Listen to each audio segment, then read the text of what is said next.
konten dosanya. Akhirnya masing-masing punya dosa di konten kita. Lampirannya bahasa kita. Jadi masing-masing kita punya lampiran dosa.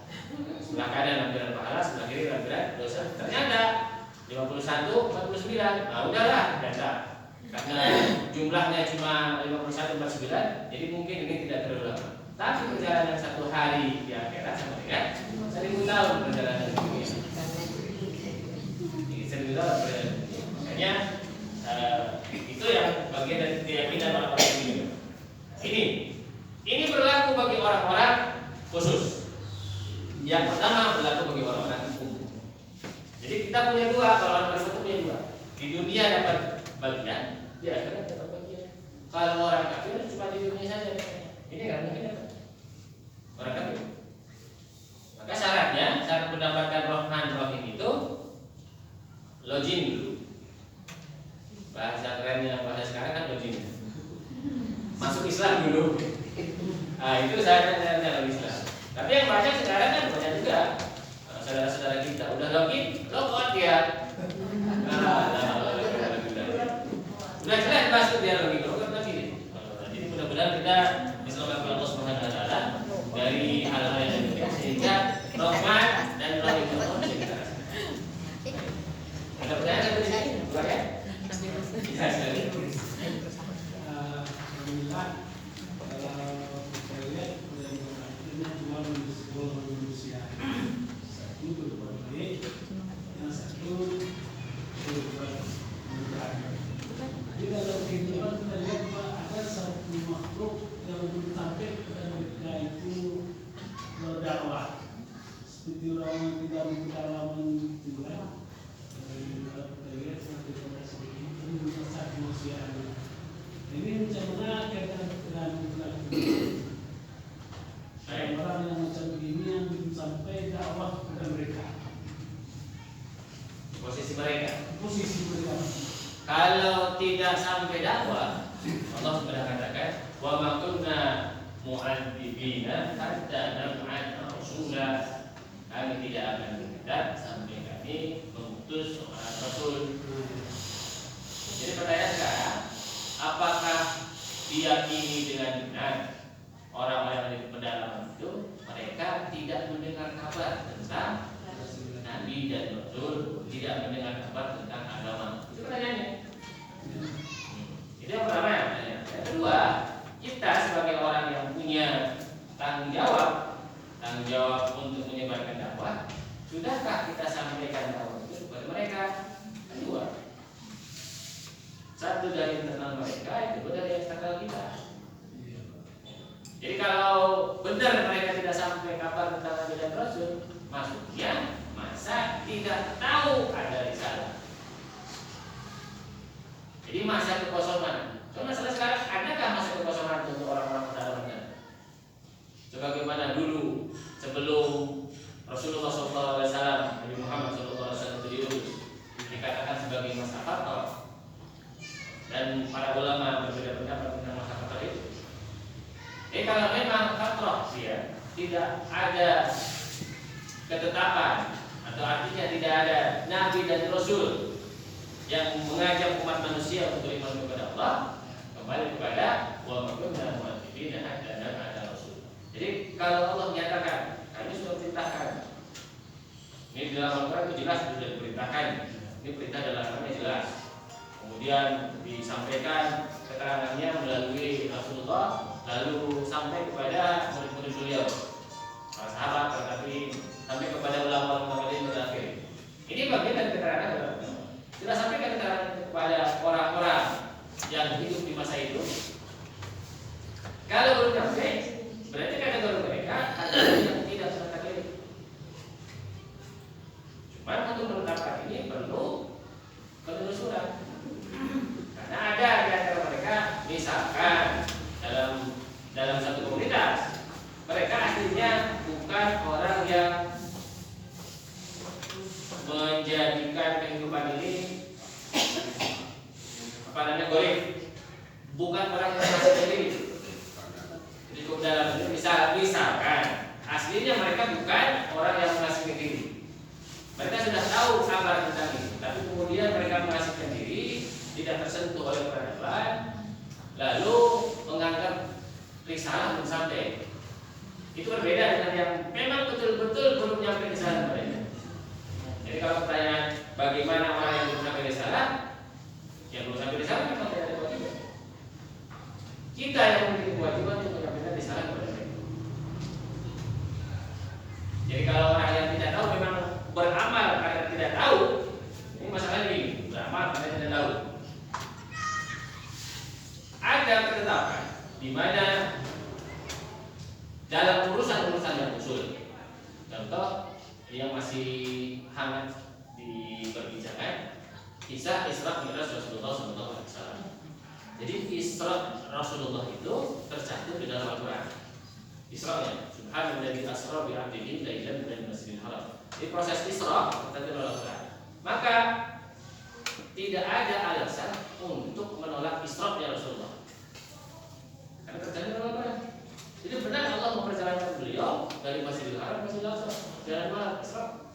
Kalau Mi'raj tidak tertulis secara eksplisit, maksudnya tidak tertulis secara sharih di dalam Al-Quran. Tidak ada di dalam Al-Quran itu kata Mi'raj untuk proses, untuk peristiwa Isra dan Mi'raj Rasulullah. Tapi isyaratnya ada. Jadi ketika dikatakan bahwa Rasulullah walaqad ra'ahu nazlatan ukhra inda sidratil muntaha. Ini di antara ayat yang mengatakan bahwasanya Rasulullah benar-benar telah melihat Jibril dalam bentuknya yang asli di sidratil muntaha. Ini syarat terjadinya Mi'raj. Maka ketetapan hukumnya lain. Menerima Isra wajib, tidak ada alasan. Jadi orang yang menolak Isra berarti menolak Al-Quran, kan tertulis dalam Al-Quran. Kalau Mi'raj, ketika pengetahuan dia belum nyampe, dia berdosa. Dia tidak tahu bahwasanya Mi'raj itu bagian dari ketentuan agama dengan ayat yang tidak jelas tadi. Maksudnya tidak mencantumkan kata Mi'raj. Lalu karena kebodohan dia menolak Mi'raj. Kalau dia orang beriman, jatuhnya fasik. Itu keterangan dari para ulama. Kalau dia menolak Mi'raj karena ini nggak masuk akal ini. Masa iya ada orang nyampe ke sana gitu? Nggak masuk akal ini. Kalau dia menolak Mi'raj itu karena meremehkan, karena memang dia betul-betul yakin dengan logika yang tidak mungkin peristiwa Mi'raj itu terjadi, maka dia tidak lagi dianggap sebagai orang beriman. Kalau dia mau, kasus hukumnya kan beda tuh kasusnya, dan nilai hukumnya beda. Jadi saya juga dengan yang tadi belum sampai risalahnya itu, atau benar-benar dia tidak tahu, atau dia tidak mau tahu. Ada orang yang sudah tahu kabar-kabar tentang tradisi keagamaan orang itu, misalnya dalam kehidupan itu punya tradisi begini. Itu bagian daripada kabar keagamaan, bagian daripada ajaran keagamaan. Tapi orang tidak mau perhatian dengan itu.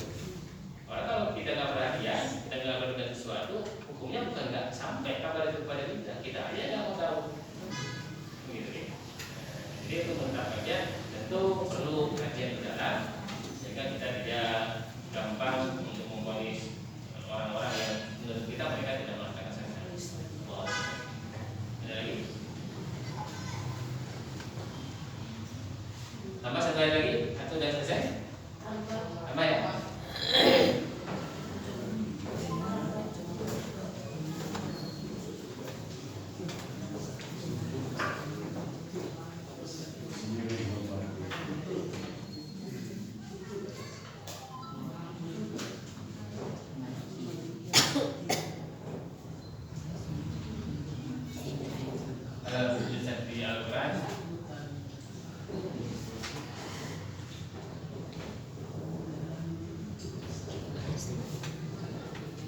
Malik Yaumiddin dan menguasai hari pembalasan.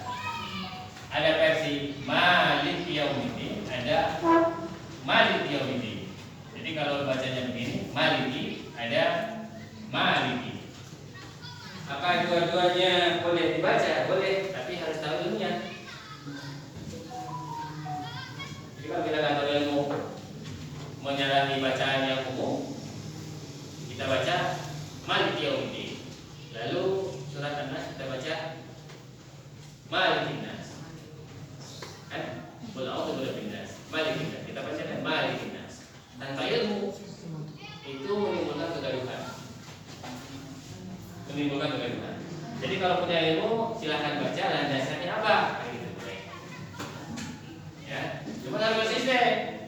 Dan jangan sampai kebiasaan di masyarakat orang sudah biasa dengan Maliki Yaumiddin.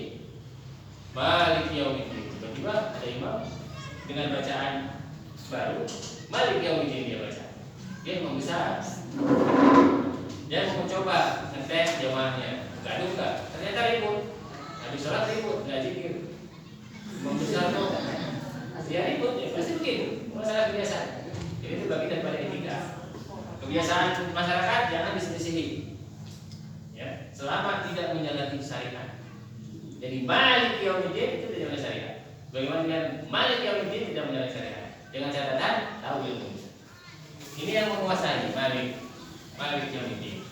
Hari pembalasan, hari kiamat. Ini al-qiyam. Al-qiyam. Nah, perbedaan antara Malik dengan Malik dari sisi bacaan ini ada di dua hal. Yang pertama terkait dengan kiamat ini, Allah sebagai penguasa segala urusan. Kullu amri. Allah menguasai segala urusan di hari kiamat. Maknanya, yang kedua, Allah menguasai urusan hari kiamat, urusan kiamat. Ini beda. Kullu amrin fi yaumil qiyamah dengan amrul qiyamah. Allah menguasai segala sesuatu, segala urusan yang terkait dengan hari kiamat. Yang kedua maknanya Allah menguasai urusan kiamat. Kalau urusan kiamat ini dengan dua hal. Yang pertama amrun, yang kedua nahyun. Ini perintah, ini larangan. Jadi yang pertama, yang menguasai hari pembalasan, bahwa Allah Subhanahu wa taala di hari pembalasan itu menguasai urusan-urusan yang berkaitan dengan makhluk. Semuanya kembali kepada Allah. Urusan hari kiamat apa saja? Urusan hari kiamat al-hisab wal jaza. Ini pentingnya yang di hari kiamat itu yang garis besarnya hisab dan jaza. Al-hisab itu perhitungan, al-jaza itu pembalasan. Setelah dihitung itu pembalasan. Tidak mungkin ada pembalasan setelah perhitungan. Ini juga jadi masalah bagi orang-orang yang tidak percaya dengan azab kubur. Orang tidak percaya dengan azab kubur, orang Mu'tazilah. Bagi mereka azab kubur tidak masuk akal. Kenapa? Yang namanya azab kata mereka pasti sudah selesai dihitung. Akan baru dikasih. Ini belum dihitung udah ada azab. Tidak mungkin. Maka azab kubur tidak ada. Termasuk ketika tidak mungkinlah ada azab kubur. Tapi Allah tidak adil kepada mereka yang mati tenggelam di lautan tidak ditemukan di dasarnya. Kan dia tidak dikubur. Jadi tidak ada azab kubur itu. Ini logikanya orang Mu'tazilah. Ini karena alasannya ya. Jadi begitu. Maka hari kiamat ada hisab, ada jaza, perhitungan, ada pembalasan. Jadi Allah menguasai seluruh urusan ini. Allah yang menguasai. Maka yang memegang kendali saat itu adalah Allah. Yang kedua maknanya adalah urusan hari kiamat kembali kepada Allah. Ini terkhusus di hari kiamatnya. Kenapa? Karena ketika urusan hari kiamat kembali kepada Allah, maka Allah lah yang maha memberi perintah, Allah yang maha memberi larangan. Beda maknanya. Itu maknanya. Makna dari Malik. Itu singkat saja. Hari pembalasan. Jadi di hari kiamat ini tidak ada seorang pun yang bisa lari atau luput dari hisab Allah dan jaza Allah. Karena sekecil apapun urusan ada pemiliknya. Dan pemilik dari segala urusan itu adalah Allah Subhanahu wa taala, baik urusan hari kiamat ataupun seluruh aspek yang berkaitan sebelum dan sesudah. Dan tidak ada ini sesudah hari kiamat dan sebelum itu Allah menyatakan dalam surat dan ayat lain terkait bagaimana proses terjadinya kiamat dan apa saja yang akan dilakukan manusia setelah itu. Lalu manusia-manusia yang akan terlibat menyaksikan langsung hari kiamat itu terjadinya kiamat, itu mereka berdasarkan pesan daripada Rasulullah adalah syirrun nas, seburuk-buruk manusia. Orang-orang beriman sampai kepada masa itu. Kenapa? Karena dalam lisan mereka masih ada untayan doa minimal zikir Allah. Jadi kiamat tidak dekat sampai manusia tidak lagi mengucapkan Allah. Baik, ini mari kita. Tambah satu lagi ya. Ustaz. Ada pertanyaan? Ya silakan. Baik, Assalamualaikum warahmatullahi wabarakatuh. Waalaikumsalam. Seperti ini Ustaz, yang tadi mengenai azab kubur tadi mungkin Ya. perlu penegasan nih Ustaz. Takutnya ada jemaah kita yang ngantuk-ngantuk terus mengambil separuh makna tadi. Kan yang mengatakan tidak ada azab kubur tadi kan orang yang berpahaman Mu'tazilah gitu. Ya. Nanti kalau takutnya nih Ustaz perlu penegasan kembali gitu supaya tidak salah paham. Nanti takutnya sampai di luar kata Dr. Ahmad Sudianto nggak ada azab kubur katanya gitu. Takutnya seperti itu Ustaz. Ya, terima kasih Ustaz. Assalamualaikum warahmatullahi wabarakatuh. Terima kasih. Jadi pertanyaannya tentang azab kubur. Saya balik tanya. Beberapa ibu-ibu yang ada di sini yakin nggak ada azab kubur? Siapa yang tidak yakin angkat tangan? Semua yakin kan? Alhamdulillah sudah beres. Yakin semua ada Ya, kubur. yang penting itu dia takut tadi Ustaz. Kalau semua sudah yakin ada berarti tidak ada yang salah dari apa yang kita sampaikan tadi. Alhamdulillah semuanya mendengarkan. Ya. Karena tidak ada yang terpengaruh dengan ungkapan oh tidak ada azab kubur. Berarti tidak ada yang ngantuk ya. Alhamdulillah. Nanti mudah-mudahan kedepannya bisa kita bahas lebih lanjut bagaimana azab kubur itu pada saat ayat yang berhubungan dengan itu. Kita tambah satu ayat lagi. Ada situ sudah jam 6:10. Ada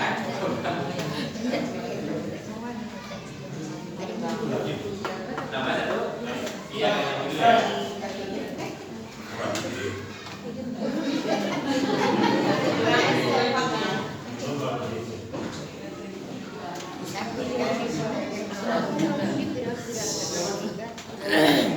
Iya karena berdua iya karena nasta'in.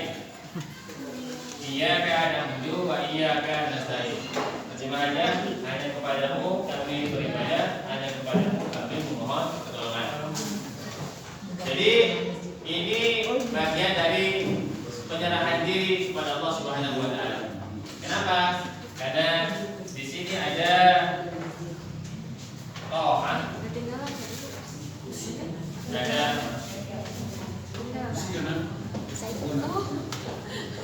Ada to'ah ada maksiat. Ibadah itu bagian daripada ketaatan. Kemudian maksiat bagian daripada permohonan yang kita sampaikan kepada Allah untuk diselamatkan daripada. Jadi tiga ini disampaikan.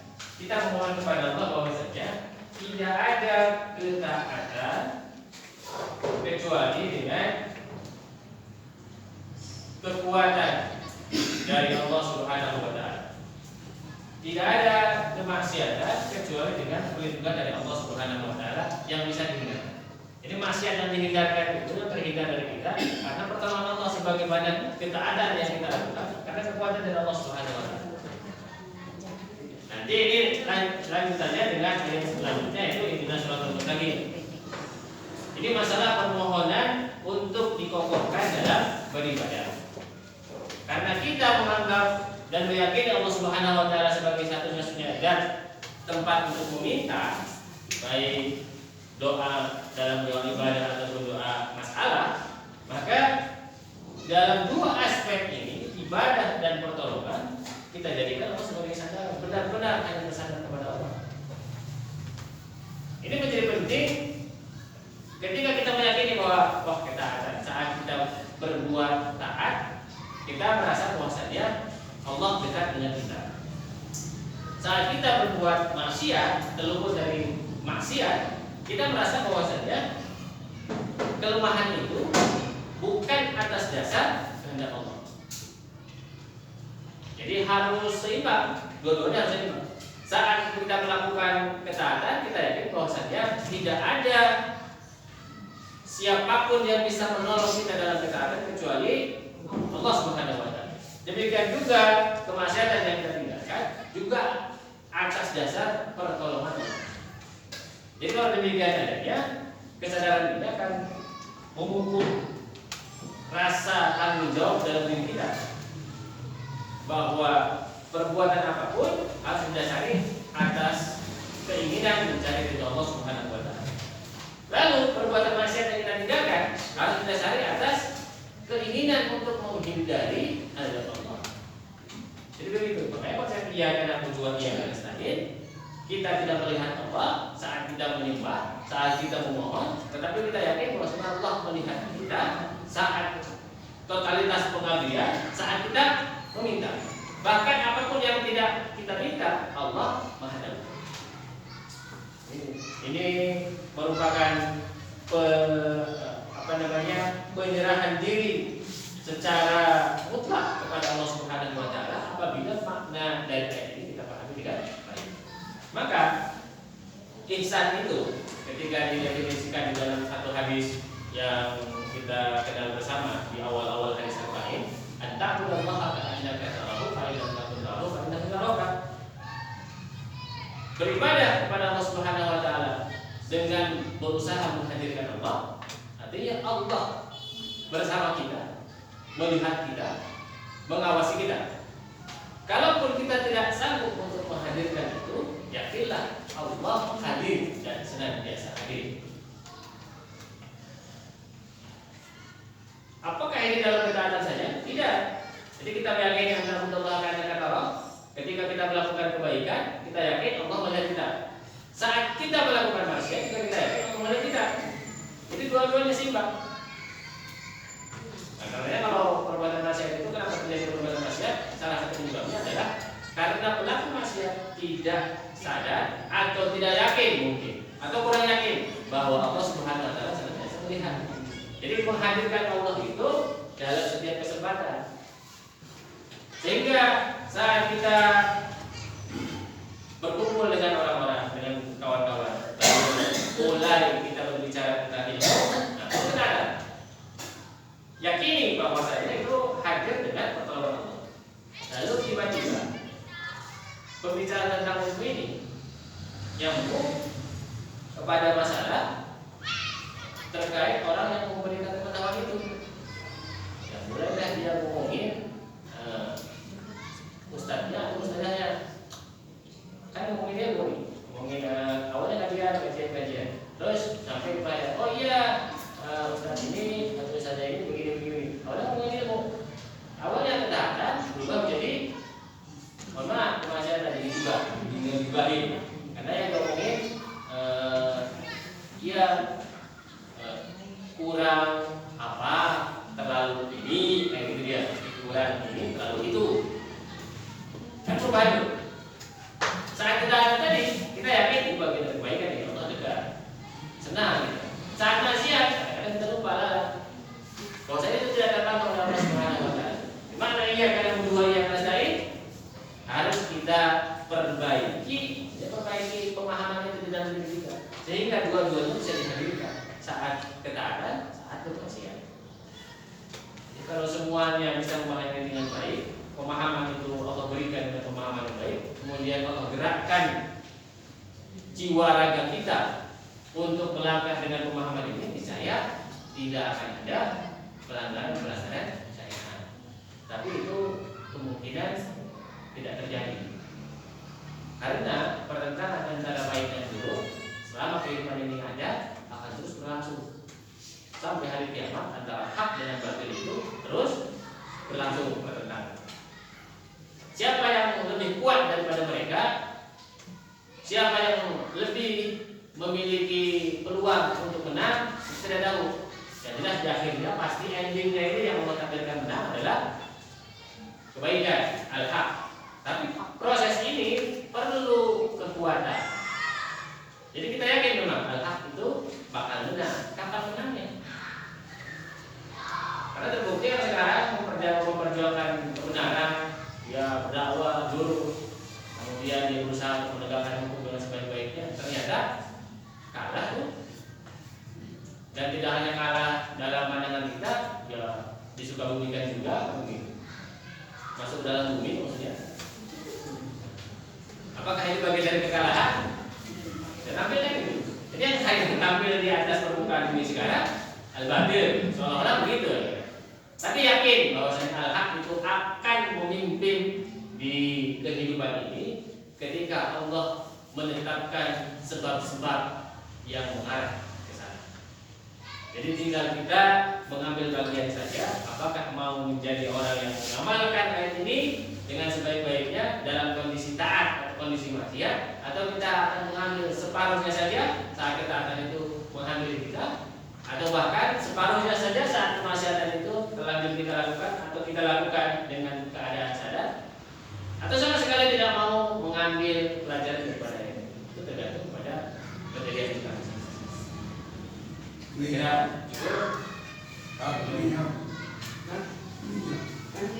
malah baik silakan.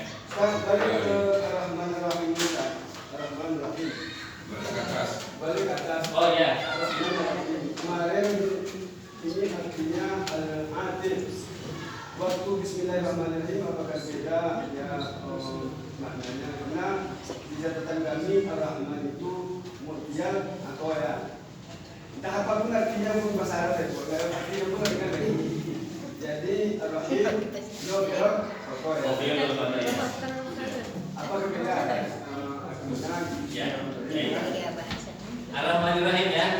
Kemarin dia Ar-Rahmanir-Rahim itu model apa ya? Dengan ghafirul khotoya.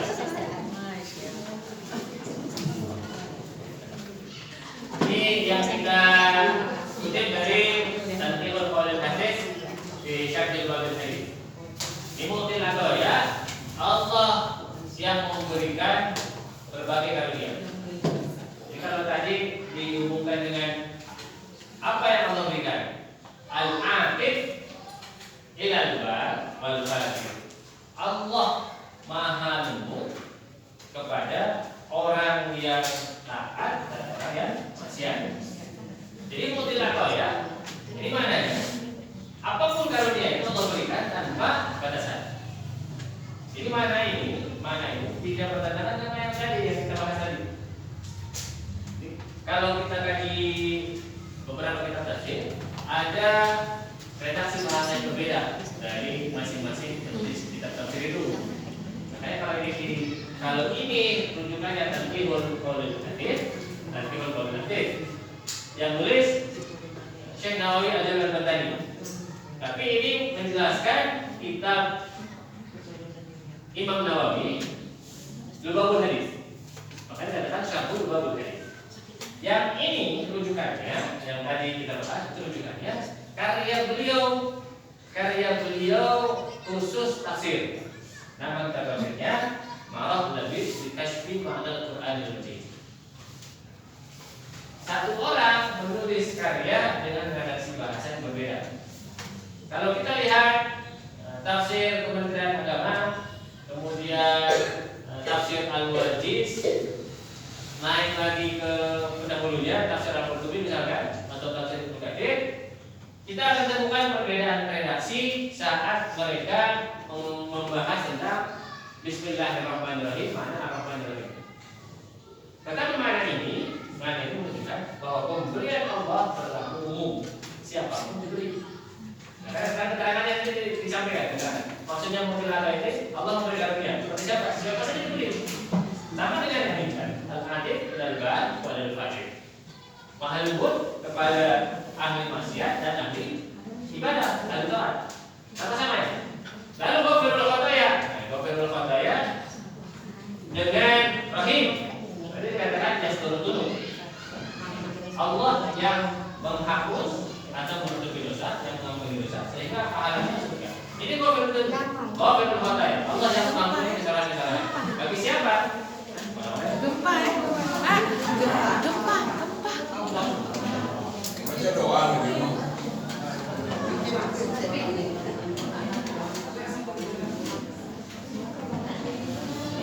Pak Bintu Boroy.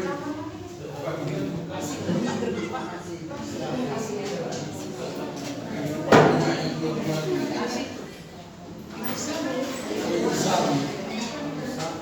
Tapi di laut sana.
tidak sekedar bagian dari pengetahuan, tapi bisa dilakukan dengan kehidupan sehari-hari.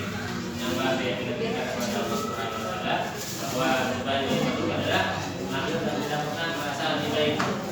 Jadi sudah dikatakan oleh seorang alim di dalam salah satu karyanya, di antara sifat takabur adalah ketika seseorang merasa lebih baik dari Fir'aun. Bagian dari takabur, kita merasa lebih baik dari Fir'aun, berarti itu dan sebagainya. Saat kita merasa lebih baik dari Fir'aun, itulah bagian dari sombong, bagian dari takabur. Apalagi kita merasa lebih baik dari saudara kita yang tidak seperti Fir'aun. Karena namanya takabur, namanya ujub, namanya atau sebagainya yang bukan amal-amal kebaikan, itu sangat banyak jenisnya. Sehingga kita memohon kepada Allah Subhanahu Wa Taala sesuai dengan ayat yang terakhir, ia akan berdoa saya memohon agar Allah selamatkan dari maksiat-maksiat itu. Karena tidak mungkin selamat kecuali dengan izin Allah, dan tidak mungkin kita sampai kepada